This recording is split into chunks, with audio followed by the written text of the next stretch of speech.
දැන් මේ කොළ කැඳ පානය කියන එක අත වශයෙන්ම ලංකාවේ බොහෝ දෙනෙක්ට අමුතු දෙයක් අලුත් දෙයක් නොවේ.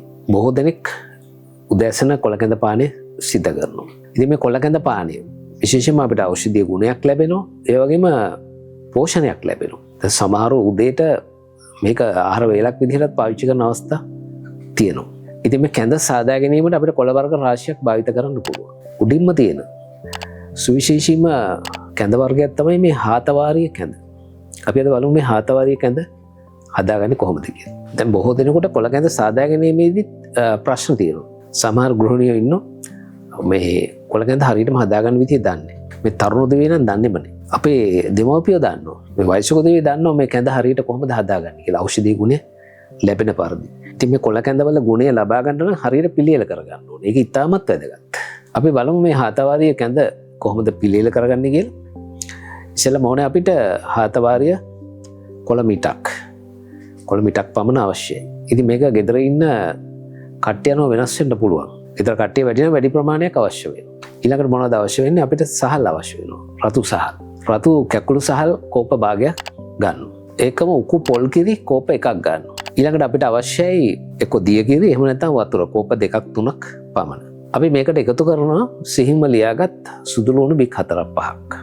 ඒකම අපිට ඉඟුරු කැබල්ලක් මේකට එකතු කරන්න පුළුවන්. ඊළඟට මොකද සිද්ධ කරන්නේ? අපිට අවශ්‍ය ප්‍රමාණයට මේකට ලුණු එකතු කරගන්න.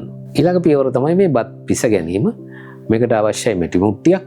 මැටි මුට්ටියට මේ සහල් දාලා අර ලියාගත්තු සුදු ලුණු කැබලි කීපයක් දාලා ඉඟුරුත් දාලා අවශ්‍ය පරිදි ලුණු ප්‍රමාණයක් දාලා අපි මේ සහල් හොඳින් පිස ගන්න ඕනේ. හොඳින් තැම්බෙන පරිදි. ඇට පොඩි වෙන පරිදි පිස ගන්න ඕනේ. මේ පිස ගැනීමට අපිට එකතු කරන්න පුළුවන් අපි කලින් ගත්තු දිය කිරි. එහෙම නැත්නම් වතුර. ඊළඟට මොකද සිද්ධ කරන්නේ? අපිට පුළුවන් මේ සහල් තැම්බෙනකන් හාතවාරිය කොළ යුෂ ටික හදාගන්න. මේ හාතවාරිය කොළ ටික හොඳින් සෝදලා අරගෙන බ්ලෙන්ඩර් එකකට දාලා අපිට පුළුවන් අඹර ගන්න.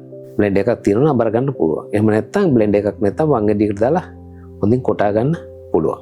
මේකට අපිට එකතු කරන්න පුළුවන් අර පොල් කිරි, උකු පොල් කිරි මේකට එකතු කරනවා. එකතු කරලා නැවත හොඳින් මිශ්‍ර කරලා මේක පිරිසිදු රෙදි කඩකින් පෙරා ගන්නවා.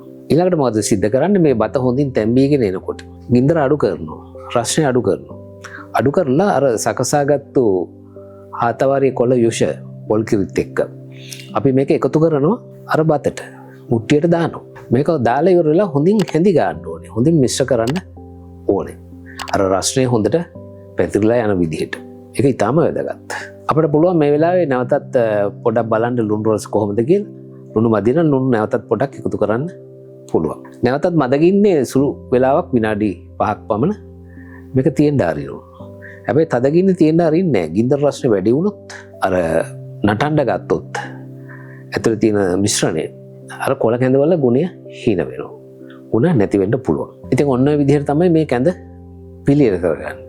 කොළ කැඳ පිළියෙල කරගත්තාම මේ උණුසුම තියෙන වෙලාවෙම තමයි පානය කරන්න ඕනේ. ඒක වැදගත් වෙනවා. මොකද ඒ කොළ කැඳවල රසය ලැබෙන්නේ රස්නේ තියෙද්දි පාවිච්චි කළොත් මේකට අපිට උක්සකුරු වගේ දෙයක් එකතු කරගන්න පුළුවන්. උක්සකුරුත් එක ගන්නවා පුළුවන්.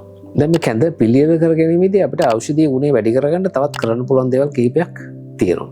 එකක් තමයි භාවිතා කරන සහල්. අපිට මාවි සහල් පාවිච්චි කරන්න පුළුවන්. සුවඳල් වගේ සහල් වර්ගයක් පාවිච්චි කරන්න පුළුවන්. මේ සුවඳල් සහල් භාවිතා කිරීමේදී මෙන්න මේ ගුණ ලැබෙනවා කියලා සඳහනක් තියෙනවා. එකක් තමයි මේ ශරීරයේ තියෙන ප්‍රතිශක්තිය වැඩි කරගන්න උදව් වෙනවා. ඒ වගේම සමේ පැහැ හොඳින් පවත්වා ගන්න උදව් වෙනවා. විශේෂයෙන්ම සඳහන් කරන්නේ මේ කාන්තාවන්ගේ කාන්තා සෞඛ්‍යය රැක ගැනීමට ඉතාමත් වැදගත් කියලා. දැන් මාවි වගේ සහල් වර්ගයක් භාවිතා කිරීමේදී තවත් වැදගත් දෙයක් සඳහන් කරනවා. මේ ඇඟේ උෂ්ණ ගතිය වැඩි නම්, ඇඟේ දාහය වැඩි නම් මාවි සහල් භාවිතා කිරීම වැදගත් කියලා තමයි කියන්නේ. ඒ වගේම මාවි සහල් වල තියෙන ෆයිබර් කන්ටෙන්ට් තන්තු ආහාර ජීර්ණ පද්ධති ක්‍රියාවලියට ගොඩක් උදව් වෙනවා කියලා සඳහන් කරනවා. ඒ වගේ මාවි සහල් මේ දියවැඩියාව තියෙන රෝගීන් මේ තන්තු තිබීම වගේ දියවැඩියාව පාලනයටත් උදව් වෙනවා කියලා කියනවා. දැන් මේ කැඳ සාදා ගැනීමට දේශීය සහල් පාවිච්චි කරනවා නම් කලින් කරන්න ඕන තව පොඩි වැඩක් තියෙනවා. ඒක තමයි මේ සහල් අරගෙන වතුරේ පොඟවලා තබන්න ඕනේ පැය භාගයක් පමණ. විනාඩි 20ක් විනාඩි 30ක් පමණ පැඟෙන්න හරින්න ඕනේ. නැත්තම් සහල් තැම්බෙන්නේ නැහැ. අර පොඩි කරගන්න අමාරුයි. එහෙම පොඩි කරගන්න අමාරු තත්ත්වයක් තිබ්බොත් බ්ලෙන්ඩර් එකට දාලා පොඩි කරගන්නත් පුළුවන්. මේ හාතවාරී කියලා කියන්නේ සුවිශේෂීම ගුණ රාශියක් තියෙන විශේෂිත ඖෂධීය ශාකයක්. දැන් මේ අපි බලමු හාතවාරී කැඳවල මොනවද තියෙන ගුණ. එක වැදගත් වෙනවා. විශේෂයෙන්ම කාන්තාවන්ගේ සෞඛ්‍යයට ඉතාමත් හිතකරයි. විශේෂයෙන්ම කාන්තාවන්ගේ ප්‍රජනක පද්ධතියේ දෝෂවලට. කාන්තාවන්ගේ හෝමෝන අසමතුලිතතාවයක් තියෙනවා. හරි පිළිවෙලට සුද්ධ වීම හැදෙන්නේ නැත්තම් අන්න එක සමතුලිතව පවත්වා ගැනීමට මේ හාතවාරී වැදගත්. හාතවාරී කැඳ එවැනි දෝෂ තියෙනවනේ වළක්වා ගන්න උදව් වෙනවා. කාන්තාවන්ගේ සරුභාවය වැඩි කරගන්න උදව් වෙනවා. ඒ වගේම කාන්තාවන්ගේ ගර්භාෂය දෝෂ සමනය කර ගැනීමටත් වැදගත්. ඒ වගේම කිරිදෙන මවක් නම් කිරිදෙන මවරුන්ට තියෙන එක ප්‍රශ්නයක් තමයි කිරි මදිකම. විශේෂයෙන්ම දරුවා ලැබුණු වහම හාතවාරී කියලා කියන්නේ කිරි සෑදීම වැඩි කරන සුවිශේෂීම ඖෂධයක්. ඉතින් කාන්තාවන්ට පුළුවන් දිනපතා හාතවාරිය කැඳ පාවිච්චි කරන්න. කිරි සෑදීම වැඩි කරගන්න. එක ප්‍රත්‍යක්ෂ දෙයක්. ඒ වගේම ආහාර ජීර්ණ පද්ධතියේ දෝෂ තියෙන උදවියට බඩේ දැවිල්ල, බඩ පිපුම, බඩේ තුවාල ඒ දෝෂවලට හාතවාරී කැඳ පාවිච්චි කරන්න පුළුවන්. ඒ වගේම දිනපතා හාතවාරී කැඳ භාවිතය විශේෂයෙන්ම සමේ පෙනුම වැඩි කර ගැනීමට උපකාරී වෙනවා. මොකද හාතවාරී කියන්නේ සිසිල් ගුණයෙන් යුක්ත ශාකයක්. ඒ වගේම මේ හාතවාරී කැඳ භාවිතය මේ පුරුෂයන්ට පැති කීපයකින්ම වැදගත් වෙනවා. එකක් තමයි ධාතු ශක්තිය වැඩි කරගන්න. ඒ වගේම ලිංගික දුබලතා තියෙනවනම් සමනය කරගන්න. විශේෂයෙන්ම දැන් පුරුෂයෙක් පිරිමි කෙනෙක් මේ හාතවාරී කැඳ පාවිච්චි කරනවා නම් Tamanට ලිංගික ගැටලු තියෙනවා නම් මේ කැඳවල ගුණය මෙන්න මේ විදිහට වැඩි කරගන්න පුළුවන්. එකක් තමයි කැඳ පිළියෙල කරනකොට මේ හාතවාරී අලයක් අරගෙන ඒක හොඳට ලියලා අරගෙන අර කැඳවලට එකතු කරනවා. අන්න එතකොට අර ගුණය වැඩි වෙනවා. හාතවාරී අලවල සුවිශේෂී ගුණයක් තියෙනවා. විශේෂයෙන් කොළ වලට වැඩි ගුණ තියෙන්නේ හාතවාරී අලවල. එතකොට අල භාවිතා කරන්න පුළුවන්. අල එකතු කරන්න පුළුවන් කොළ කැඳවලට. ඒ වගේම හාතවාරී කැඳ භාවිතය මානසික අතතිය අඩු කරගන්න. මේගේ දුර්වලතාවයන් තියෙනවා නම් අඩු කරගන්න. එහෙමත් පාවිච්චි කරන්න පුළුවන්. ඒ වගේම තවත් සුවිශේෂී ගුණයක් තමයි මේ හාතවාරිය ශාකයේ තියෙන වයසට යම් ප්‍රමාද කරන ඇන්ටි ඒජින් රසායන ගුණය ඉතාමත් වැදගත්. කොළ කැඳ භාවිතා කරනකොට තවත් කියන්න ඕන කාරණාවක් තියෙනවා. විශේෂයෙන්ම කොච්චර ගුණ තිබ්බත් මේ වකෝඩු රෝගාබාධ තියෙන උදවිය, වකෝඩු ක්‍රියාකාරීත්වය දුර්වල උදවිය මේ කොළ කැඳ භාවිතයේදී පරිස්සම් වෙන්න ඕනේ. වෛද්‍ය උපදෙස් පරිදි තමයි භාවිතා කරන්න ඕනේ. මොකද වකෝඩු ක්‍රියාකාරීත්වය අඩු වෙලා තිබ්බොත් මේ කැඳ භාවිතය සුසුමදි. මොකද දැන් මේ ගුණ ගැන කියපුවාම සමහර උදවි ඉන්නවා මේක ඉව බාක් නැතුව පාවිච්චි කරන්න පුළුවන්.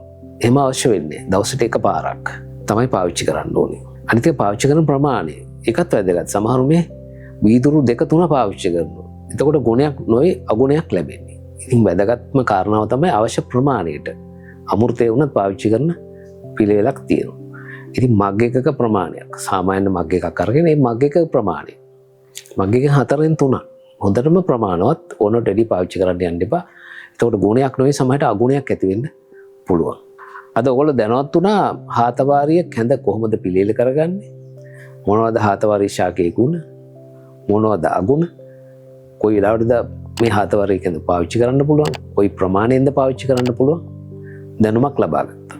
ඉතින් ඔබ අප සමග දිගටම රැඳී සිටින්න. ඔබට ආයුර්වේද ඖෂධ සම්බන්ධව අලුත් තොරතුරු දැනගන්න ලැබෙයි.